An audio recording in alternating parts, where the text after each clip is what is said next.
Eu passo a palavra agora ao doutor Sebastião Vieira Caixeta para a sua apresentação, igualmente pelo prazo de 10 minutos. Bom dia, senhoras e senhores. Cumprimento inicialmente ao excelentíssimo presidente em exercício dessa Comissão de Constituição, Justiça e Cidadania, o senador Antônio Anastasia, e peço permissão para, na sua pessoa, cumprimentar aqui os meus companheiros de mesa e também a todos os conselheiros e ex-conselheiros do Conselho Nacional do Ministério Público aqui presentes, em especial os amigos Ivana Auxiliadora Mendonça Santos, Sandra Lia Simon e Jefferson Luiz Pereira Coelho, que muito bem representaram o Ministério Público do Trabalho naquele conselho. Cumprimento e faço aqui um especial agradecimento ao senador Eduardo Amorim, relator da minha indicação. Toda a minha gratidão e também minha homenagem pelo seu aniversário nessa data de hoje, desejando muitas felicidades, saúde, paz e realizações. Cumprimentos a excelentíssima senhoras, os excelentíssimos senhoras senadoras e os excelentíssimos senhores senadores, integrantes desta egrégia comissão, aos quais procurei para fazer ainda aqui brevemente a minha apresentação e entregar o meu currículo. Não consegui falar com todos, dada as inúmeras tarefas e funções desempenhadas aqui no Senado Federal. Cumprimento também os membros do Ministério Público, em especial os do Ministério Público do Trabalho, que me honraram com o primeiro lugar na lista tríplice, com mais de 76% dos votos, fazendo nas pessoas do Procurador-Geral do Trabalho, Dr. Ronaldo Curado Fleury, e do presidente da Associação Nacional dos Procuradores do Trabalho, Dr. Ângelo Fabiano Faria da Costa, estendendo tais cumprimentos a todos os procuradores gerais e presidentes das associações aqui presentes. Cumprimento também o senhor presidente da comissão, presidente nacional da OAB, Dr. Cláudio Lamarck. Cumprimento magistrados, advogados, servidores. Peço permissão para, por fim, cumprimentar a minha querida esposa Soraya e meus filhos Gabriel e Tiago. Cabe-me, nesta apresentação inicial, fazer o resumo da minha trajetória profissional e acadêmica, bem como ressaltar os principais pontos de uma futura atuação no Conselho Nacional do Ministério Público, se merecer a aprovação dos membros desta comissão e do plenário do Senado Federal, o que humildemente peço a vossas excelências.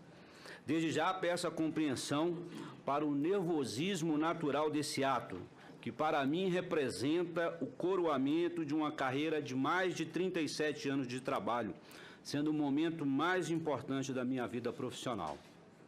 Nasci em Coromandel, Minas Gerais, senador Anastasia, em 1966, filho de Laurinda, costureira, e José Cacheta, frentista. Pais de pouca instrução formal, jamais deixaram de dar o exemplo de honestidade e de culto ao trabalho, bem assim do incentivo ao estudo. Permitam-me agradecer e fazer reverência a eles nesse momento ímpar na minha vida. Comecei a trabalhar muito cedo, fichando minha carteira profissional aos 14 anos, como aprendiz e lanterneiro. Fui cobrador de ônibus, trabalhei em oficina mecânica, de lanternagem e de pintura, fui balconista, bancário, faxineiro, atendente judiciário, analista judiciário, assessor do TST, professor de Direito e Processo do Trabalho. Estudei em escola pública o ensino fundamental e médio, trabalhando a partir dos 14 anos de dia e estudando de noite. Formei em Direito no CEUB em 1997. Fiz pós-graduação na Universidade Mackenzie, na Escola Superior do Ministério Público da União. Ingressei no Ministério Público do Trabalho em 16 de setembro de 1999. Iniciei minha carreira na Procuradoria Regional do Trabalho da 14ª Região, que abrange Rondônia e Acre, num período muito rico, profissional, pessoalmente, porque pude exercer todas as atribuições ordinárias do MPT de primeiro e segundo graus e vivenciar a realidade social distinta e extremamente gratificante no norte do país. Nesses 17 anos de carreira, exerci quase todas as funções no âmbito do Ministério Público do Trabalho. Procurador-chefe substituto, coordenador nacional nas áreas de administração pública e combate ao trabalho escravo, membro do Conselho Deliberativo da nossa Escola Superior, membro auxiliar da Corregedoria Geral do MPT, presidente da ANPT, chefe de gabinete do Procurador-Geral do Trabalho e secretário de Relações Institucionais do MPT. Fui promovido por merecimento a Procurador Regional do Trabalho em setembro de 2016, inicialmente atuando na Procuradoria de Porto Alegre e depois, por concurso de remoção, na de Belo Horizonte, onde atualmente exerço minhas atividades. Por força dessas funções, acompanho o funcionamento do Conselho desde a sua instalação em 2005. Pude acompanhar sua evolução desde então, em busca por firmar-se e consolidar-se como órgão de controle e de fiscalização administrativa, financeira e disciplinar do Ministério Público e de seus membros. Nesse sentido, assimilando e enfrentando as críticas da sociedade desta Casa, o Conselho Nacional estabeleceu e instaurou nos últimos anos vários procedimentos e sistemas de acompanhamento da gestão e do controle da conduta dos membros, como o que faz o permanente acompanhamento dos processos disciplinares, evitando assim a prescrição desses processos e a impunidade.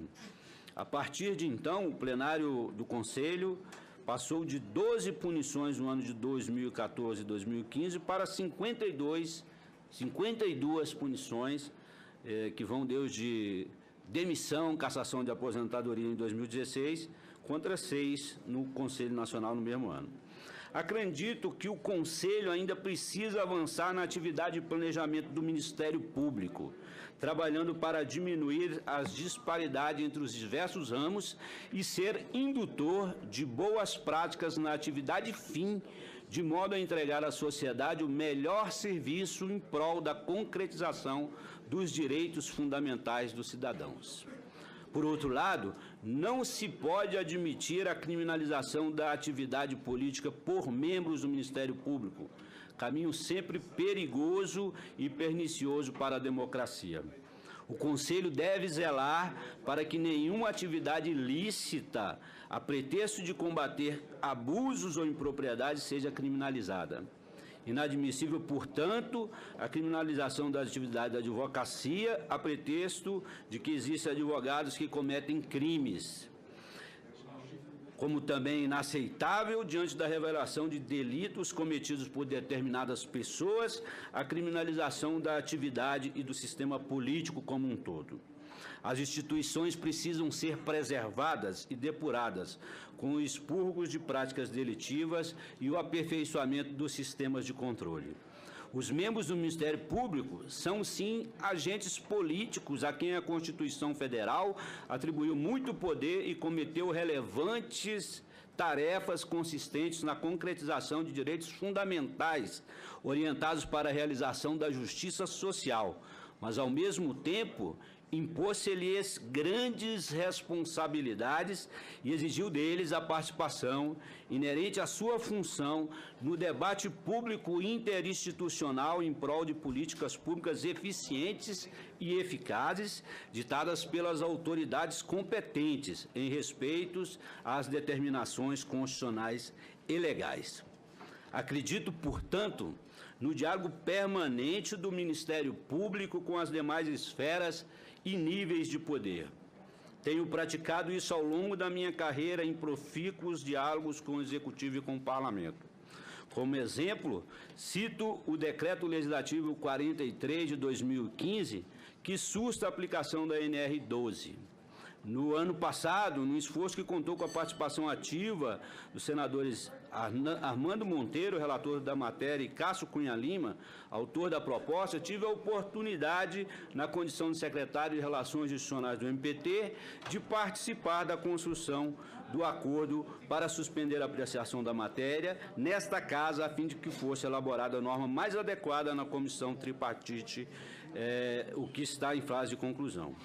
Na minha atividade profissional, sempre fiz questão de conclamar procuradores de trabalho para a prática dessa responsabilidade. E se honrado com a aprovação dos membros desta comissão e do plenário do Senado, comprometo a ser o conselheiro indutor deste diálogo, tanto dos membros do Ministério Público quanto do próprio Conselho, que deve manter conversações mais perenes e dioturnas com o Parlamento, inclusive por meio da Comissão de Assuntos Legislativos. Com essa breve apresentação inicial, peço humildemente a aprovação de meu nome para compor o Conselho Nacional do Ministério Público, ficando à inteira disposição para responder a quaisquer questionamentos que vossas excelências entendam necessários. Muito obrigado. Muito obrigado, doutor Sebastião. Agradeço a exposição de Vossa Excelência e passo a palavra, no sequência, as respostas. Passamos a palavra ao doutor Sebastião Caixeta. Obrigado, senador. Quero agradecer os questionamentos dos eminentes senadores e senadoras e eu vou tentar responder de maneira objetiva e concatenada a todas as perguntas, iniciando por essa constatação de que o Brasil, de fato, tem um grande número de processos e que o sistema de justiça, e aí é importante, destacaria, é que nesse momento que estamos sendo sabatinados, indicados ao Conselho Nacional do Ministério Público, como também indicados ao Conselho Nacional de Justiça, que esses dois conselhos atuem de maneira mais próximas e concatenadas em ações que venham em proveito desse sistema de justiça. Essas questões, como essa da situação de paralisia mesmo, muitas vezes, das ações no Poder Judiciário, deve envolver soluções que eu acho que serão melhor estruturadas a partir da atuação conjunta desses dois conselhos. Acho que cabe a nós, como uma vez e se aprovados aqui pelo Senado Federal, pela Comissão de Constituição e Justiça e pelo Senado Federal, poder trabalhar em conjunto nesse sentido, tendo presente que nós temos muitas ações, porque o Brasil, ele é um país que a sua população efetivamente demanda muito, né? Acho que é um trabalho, e aí aos conselhos cabe atuar e ajudar nessa política, na instituição dessa política até educacional, no sentido de que cada vez mais a população possa buscar outras soluções de solução que não seja somente a do Poder Judiciário para as suas demandas e também para as suas contendas. E isso passa, de fato, pela lei que foi aprovada aqui, de arbitragem, de conciliação. Acho que esse é um caminho importante e nesse sentido, os dois conselhos devem trabalhar em conjunto. O senador Amorim traz aqui um questionamento que eu agradeço mais uma vez, e trata de o que esses conselhos, e aqui vou falar do Conselho Nacional do Ministério Público, que acompanha desde a sua instalação, tem feito desde a instituição pela emenda constitucional número 45, o que avançou e o que ainda falta avançar. Como já foi destacado aqui, os dois conselhos ainda são instituições e órgãos que ainda têm uma história bem curta. Nós estamos aí para 12 anos, isso em nível de instituição parece um período ainda curto para uma efetiva consolidação que ainda está se buscando. É natural que assim faça. As composições anteriores desses conselhos deram boas contribuições para a gente avançar, e eu acredito que avançamos no âmbito do Conselho Nacional, por exemplo, em relação, e aí fazendo já incursões e outras perguntas, em relação aos pleitos corporativos e mesmo a necessária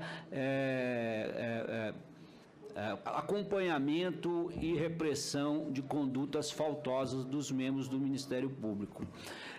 Nesse sentido, principalmente, creio, a última gestão, e aqui homenageio essa última gestão pelo trabalho feito, avançou bastante. Quero aqui cumprimentar o nosso decano, nosso conselheiro Antônio Duarte, pelo esse trabalho que é de todo o plenário, mas na pessoa de Vossa Excelência, fazer esse registro.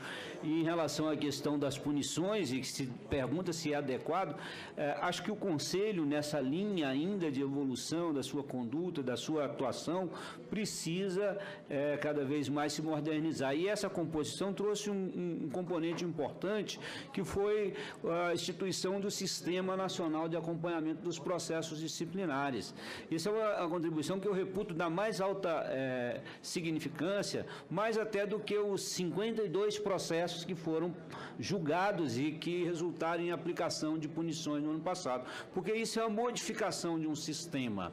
Isso é um acompanhamento que impede que os processos efetivamente caiam na prescrição e na impunidade. Então, esse é um dado importante que eu quero ressaltar aqui, e que, de fato, acho que vai nessa linha necessária de o Conselho enfrentar essa crítica que, em algum momento, foi justa, de fato, de que ele era bastante corporativo. E isso também tem a ver com a situação da remuneração e das atribuições do Conselho. Eu não vejo o Conselho, e trabalhei muito isso quando me apresentei como candidato ao representante do Ministério Público na eleição para a lista tríplice, como uma instituição que possa se substituir, por exemplo, ao Congresso Nacional, a quem cabe, de fato, aprovar as leis em sentido formal e material para dispor sobre vantagens de membros, sobre prerrogativas e vantagens de membros. O Conselho, evidentemente, tem, dentro dos parâmetros da Constituição, no artigo 130-A da Constituição Federal, a competência para interpretar a legislação e para controlar os atos de gestão administrativa, e, nesse sentido, deve fazê-lo de maneira bastante contundente. E aqui o nosso conselheiro Fábio Stica deu aqui a notícia de que o plenário instaurou procedimento de controle administrativo em face de todos os 30 ramos do Ministério Público brasileiro, justamente para apurar eventuais abusos em relação ao pagamento de vantagens e, mais que isso, o respeito ao teto que precisa efetivamente. Nós estamos com a Constituição de 88, que já vai para 30 anos, e esse teto precisa se fazer valer em respeito à sociedade que exige essa observância. Então, em relação a essas questões, que foram também questões do Armando Monteiro, respondo dessa maneira, no sentido de que o Conselho precisa perseverar nessa linha de respeito desses limites, tanto em questões disciplinares como em situação de remuneração e teto. E, nesse sentido, me comprometo a fazer ser aprovado aqui por essa comissão e pelo plenário. Em relação à questão da espetacularização das condutas de magistrados e membros do Ministério Público, sempre defendi que os membros do Ministério Público precisam ter muita cautela quando se manifestam publicamente. Não se devem furtar de fazê-lo, porque é dever fundamental do Ministério Público observar o princípio da publicidade, e muitos dos fatos da atuação do Ministério Público são de interesse social, assim como também da magistratura, mas tem que se buscar um equilíbrio no sentido de informar somente questões que já estão efetivamente investigadas e colocadas, e não fazer, enfim, cogitações logo no início das investigações. É conveniente que o faça ao final, e já nos casos do Ministério Público, medidas judiciais encaminhadas. E, nesse sentido, acho que o Conselho Nacional tem que fazer esse acompanhamento. E acho que precisa avançar mais para finalizar a resposta do senador Amorim, em relação à questão do planejamento do próprio Ministério Público, como eu fiz referência na minha manifestação inicial, a replicação de boas práticas, né? E nesse sentido, eu acho que fiz aqui um apanhado das maiores partes dessas manifestações, e em relação ao questionamento da senadora Simone Tebet, que agradeço, acho que, de fato, a sociedade exige uma revisão do foro por prerrogativa de função, porque é um absurdo termos, e aliás é impraticável hoje o sistema de justiça dar conta desse sistema que tem 40 mil pessoas com esse privilégio, mas é importante que não façamos o movimento que no Brasil às vezes fazemos muito isso, vamos de um extremo ao outro, e que de fato existem algumas funções que necessitam de preservação, e nesses casos altos dignitários do país precisam sim de alguma ressalva e resguardo dos seus atos de gestão, e que devem ser sempre tidos como um tipo de responsabilização especial, dada a atividade política inerente a eles, e nesse sentido, volto ao que disse na minha apresentação inicial, que a gente não pode criminalizar essa atividade. E é isso, então, que, resumindo, gostaria de fazer como manifestação, Excelência, ficando ainda à disposição e agradecendo essa oportunidade aqui de me manifestar a respeito desses temas nessa Comissão de Constituição e Justiça, e reiterar o pedido de que se pudessem aprovar o meu nome para compor o Conselho Nacional do Ministério Público aqui no plenário. Muito obrigado. Muito obrigado, doutor Sebastião. Dando sequência, doutor Marcelo Rabelo. Doutor Sebastião Vieira Cacheta, 26 votos sim, nenhum não, a matéria está aprovada, vai a plenário. Doutor